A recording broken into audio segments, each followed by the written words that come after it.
Welcome to Part 6 of CollabNet's Scrum Training Series, the Sprint Retrospective Meeting. I'm Michael James. The retrospective is the very last step of the Scrum cycle after the Sprint Review Meeting. The empirical feedback from the Sprint Review Meeting should influence the retrospective discussions. The Sprint Review Meeting was our chance to inspect and adapt the product. Now the Sprint Retrospective Meeting is the team's chance to inspect and adapt its process. The retrospective is the key for using Scrum as a framework for learning, rather than the stale defined processes we usually see.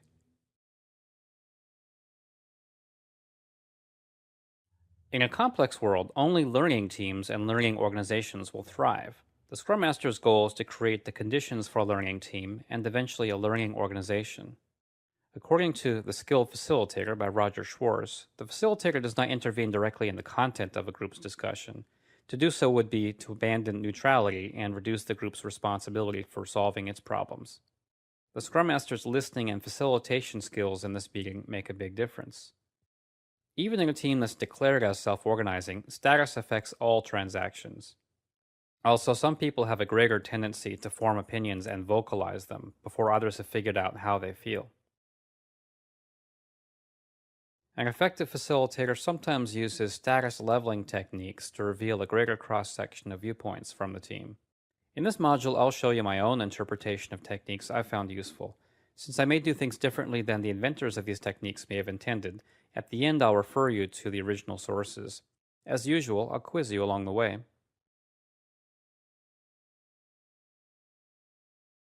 Most people understand that a team will only have candid dialogue in an environment of psychological safety. But when someone feels safe in an interaction, they often make the mistake of assuming everyone else is equally safe. A good facilitator knows this is rarely the case. Rather than make assumptions, I suggest Scrum Masters start with an anonymous safety check. We'll watch our Scrum Master follow a safety check procedure recommended by a facilitator named Steven Smith.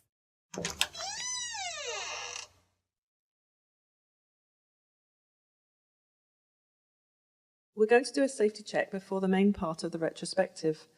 I'm giving each of you a blank ballot. Hang on to them for a minute.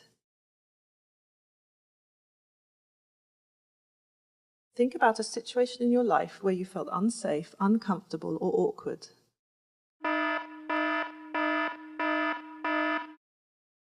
Now bring yourself back to the most comfortable and relaxed situation you can remember.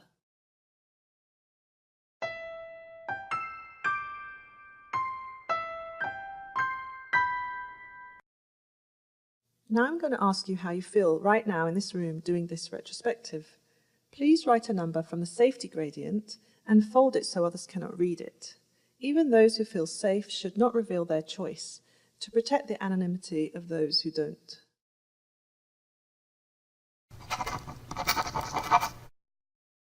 Now I'll collect and tally your votes. Please put them in the hat.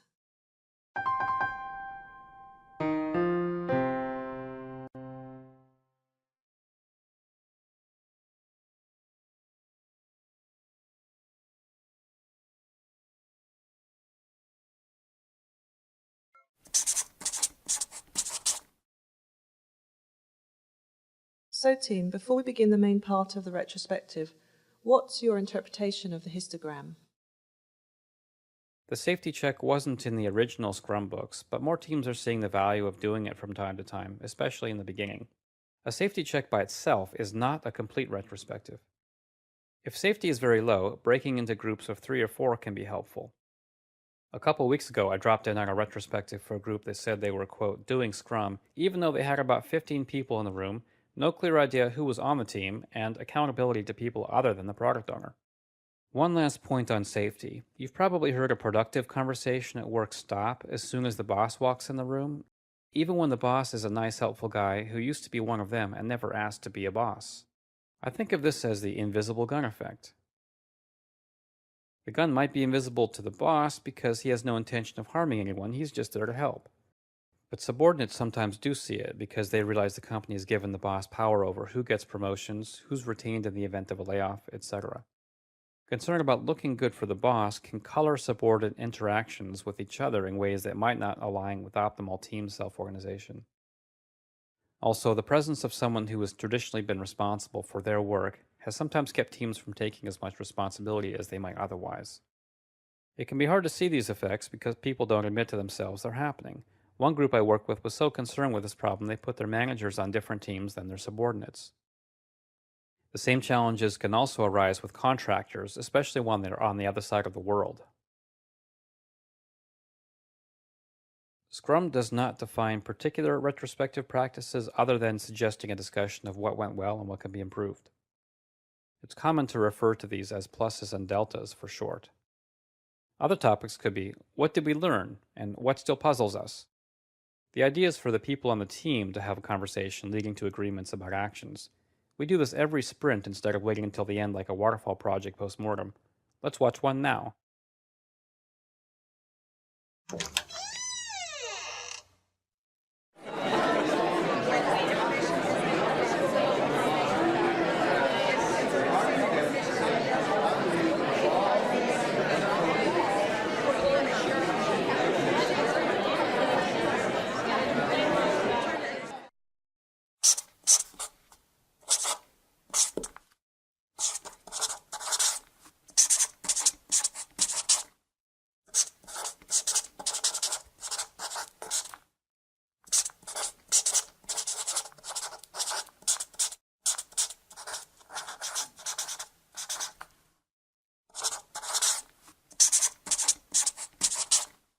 So that was an example classic Scrum retrospective.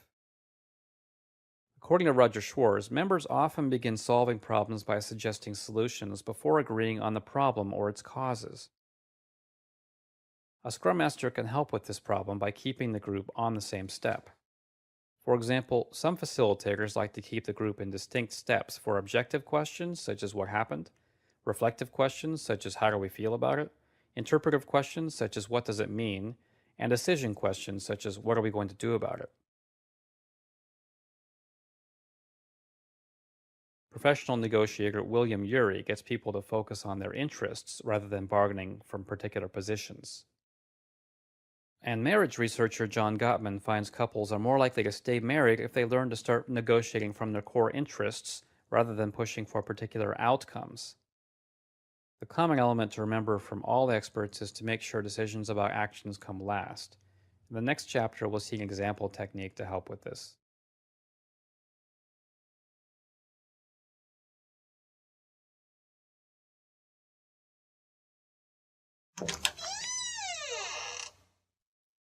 I've given each of you a stack of post-it notes. I'd like you to spend 10 minutes writing one observation per post-it note about the previous sprint. Write them down whether they're good, bad, neutral, and don't worry about categorizing them yet. Hold off on discussing them until everyone's done writing.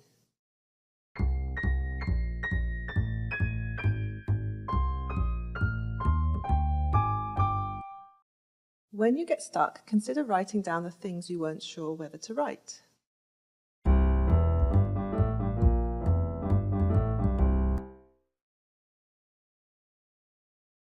When you're ready, stick your notes on the board here and have a conversation about them.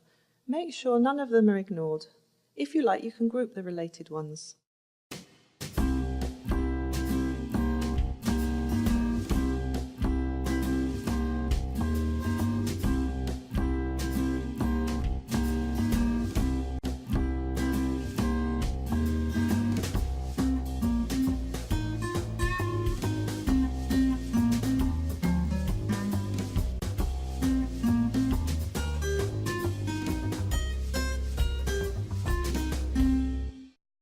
Has everyone had a chance to talk about the things they wrote? Now work out some agreed actions to take for future sprints, based on your shared understanding. Should we write down the actions? I first experienced a timeline retrospective when my friend ran one for my team.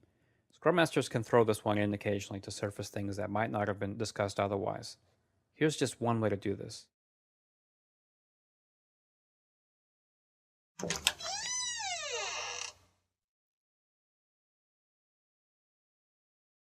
Team, write down your recollection of the previous sprint's events and stick them up on the timeline roughly corresponding to when they occurred.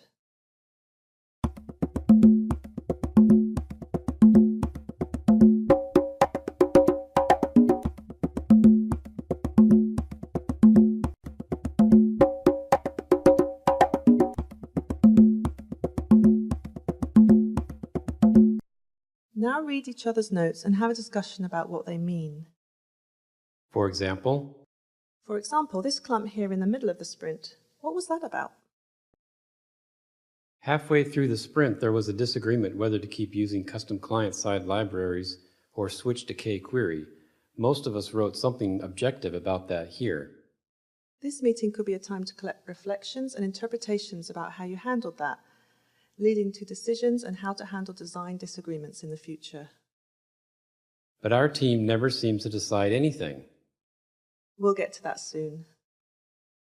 In this example, the timeline focused only on the sprint, which would be a normal scope of a sprint retrospective meeting. In special cases, it may also be useful to expand the scope to an entire release cycle or even the team's entire history. For other ideas, see Agile Retrospectives by Esther Derby and Diana Larson, or for an earlier description, see Project Retrospectives by Norman Kurth.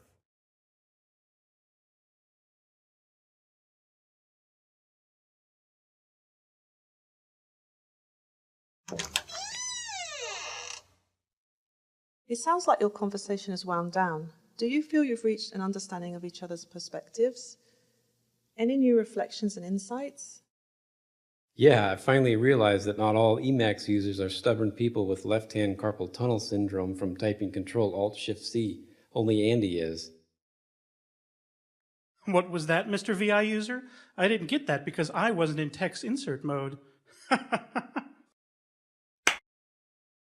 Maybe I should get this hand looked at, though. Okay, that was interesting. Is there any other unfinished business before we move on to decision making? In this case, the Scrum Master moved for closure, though in later sprints we'd expect the team to rely on her less as her focus shifts to impediments caused by the outer organization. In either case, the team should write out a few actions to take. For the team to own their commitment to action, the Scrum Master should ask the team to do the writing. In fact, Amway Corporation discovered customers are more likely to keep purchase agreements when the customers write up the sales agreements instead of the salesman. Not all differences can be resolved, and not all teams have enough reason to stay together.